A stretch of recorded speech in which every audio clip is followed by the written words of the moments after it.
What's up, people? How's it going? Welcome to my channel and welcome to another video.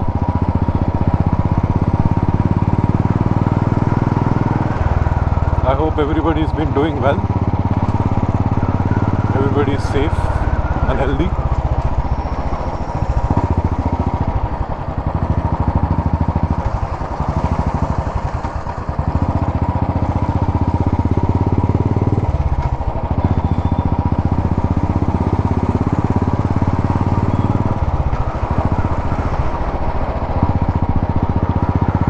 The weather tonight is quite pleasant, unlike the earlier days.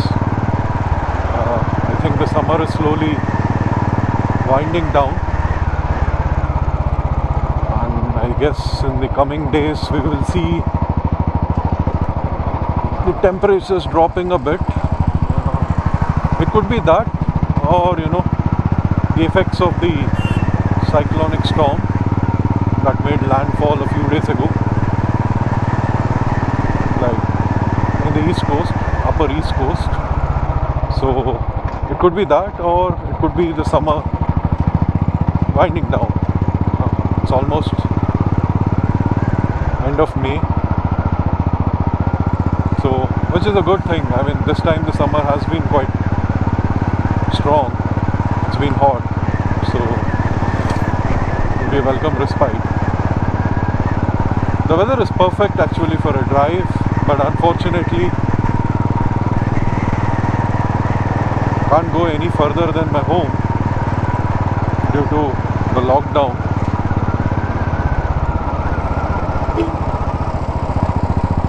But hopefully things will improve. I mean, we do see a good downward trend in the number of cases.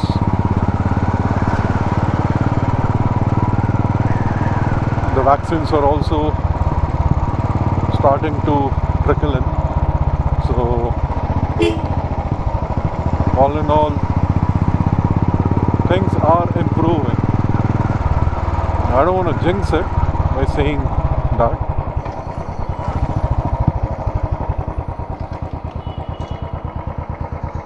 One thing I do find though is that getting a decent video during night time is a challenge. In yesterday's video, I mean, I could see, there's vertical streaks of lights from all the light sources that are there in the field of view of the camera. So, the street lights, the tail lights, the headlights, all had vertical streaks in them which weren't there before. But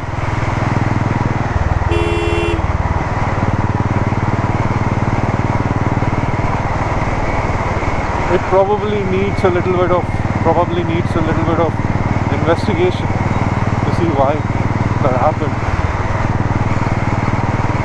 But otherwise, in general, I think it's a bit of a challenge, and I guess that's why a lot of people don't do it.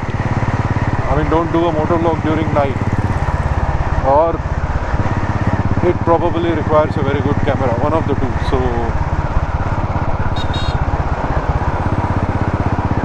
but doing this in daytime, at least for me, is a bit of a challenge. Let's see if the circumstances improve. I might consider it.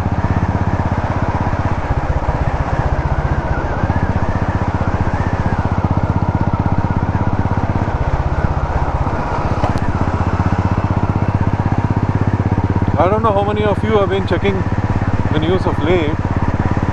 I mean, obviously the news is these days dominated by the effects of the pandemic and the lives it's consuming.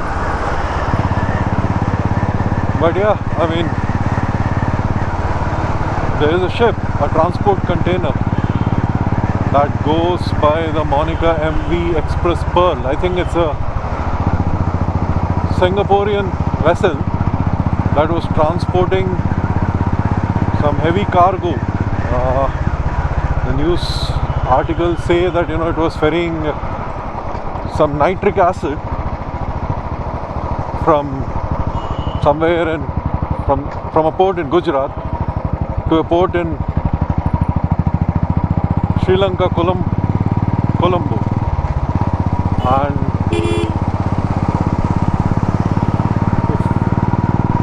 if I recall correctly, the article says that the ship was docked just outside the port of Colombo when it caught fire. So the fire has been raging for the past 6 days, it seems, with the coast guards of both the countries battling it continuously. And further, the weather has been a challenge. So due to bad weather and its associated phenomena, they've been battling it for the last 6 days. And I read somewhere today that there has been an explosion, and it's good that they were able to evacuate all the crew safely, but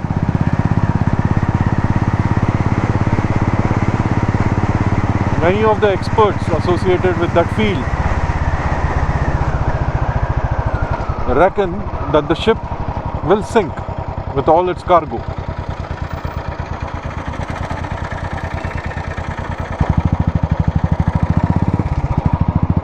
Now, I mean, it depends where you read the article, but a couple of articles also say that it's carrying some oil. Some good Samaritans, excellent work.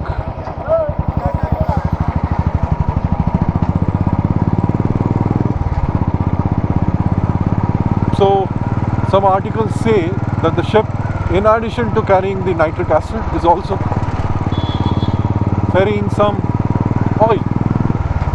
I don't know if it's crude oil or not, and depending on the publication, the estimates are around 300 tons of it.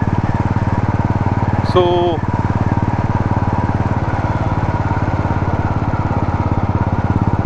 it goes without saying that, you know, when the ship eventually sinks, it is going to be an environmental catastrophe.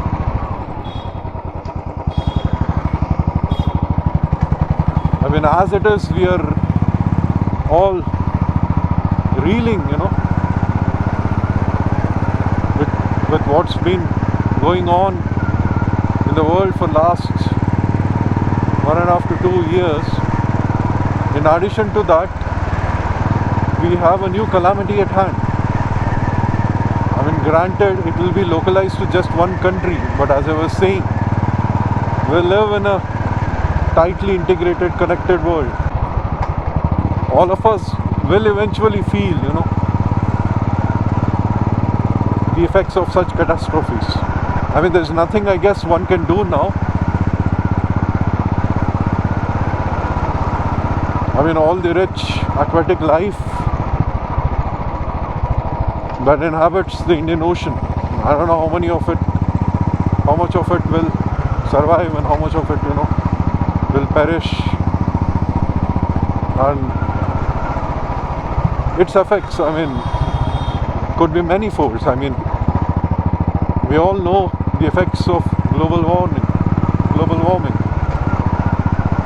Just very recently, in Antarctica,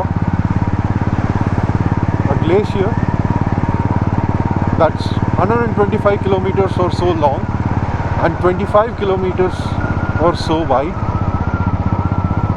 broke off from the mainland.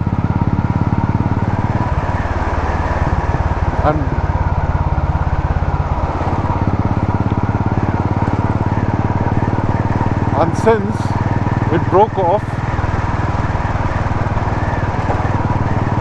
it will slowly drift into warmer waters. I mean, warmer relative to its temperature.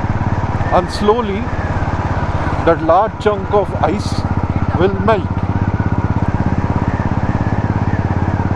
There have been numerous scientists who have been warning that these sort of occurrences have been happening at a quite high rate the last 20 years or so. And there are various types of forecasts. I mean, all these forecasts keep revising their estimates, but essentially all low-lying coastal areas would one day be submerged underwater. I think many of these island nations like Mauritius would eventually vanish. On top of that, we have this impending calamity.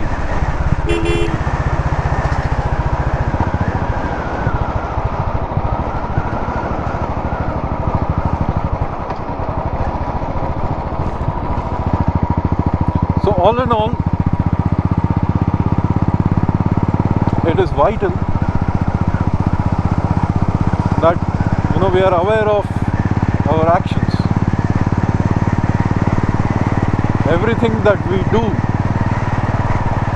is only harming the ecological systems that we inhabit, and once we lose them, it's really difficult to get them back. All the ecosystems around us took millions of years to evolve and to reach the state that they have reached. And if we are reckless with what we do, all hope will be truly lost. The pandemic is just the tip of the iceberg in that case. So that's my 2 cents for today. Do let me know what you guys think about it. Comment down if anybody is watching, if anybody has tuned in. I'd like to hear from you. So, having said that, I'll take your leave now, and I hope I'll catch you guys in the next one. In the meanwhile, look after yourselves, be safe, get yourselves vaccinated, and peace out.